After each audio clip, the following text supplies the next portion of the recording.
Ahojte, dnes testujeme tieto nové bežecké topánky značky Tecnica model Pyrox. Sú to univerzálne trailové topánky na beh, na prechádzku, tak dnes ich otestujeme. Nie sme na pretekoch, ale na poriadnej prechádzke rôznym terénom.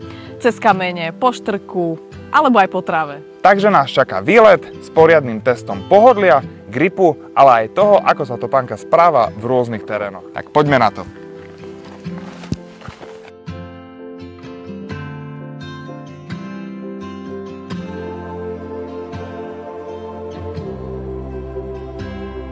Na prvý krok mäkké, ale zároveň pevné.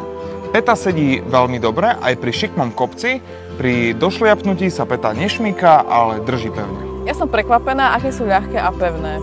Mne totiž topánky väčšinou nesedia, tieto ale držia perfektne.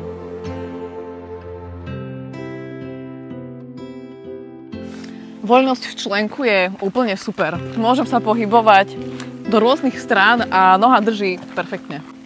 Ja napríklad mám topánky veľkosť 47 a 2/3 a bol som trošku skeptický, že či ma topánka nebude tlačiť, či sa nebude zarezávať, ale musím povedať, že je to presne ako má byť.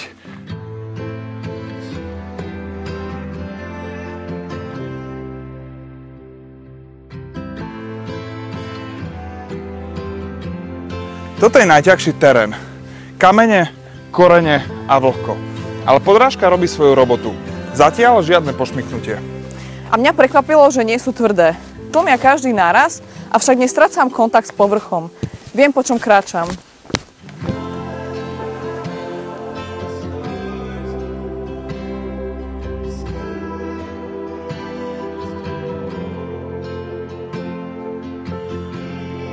Na turistiku, na výlet, alebo len tak na deň strávený v prírode.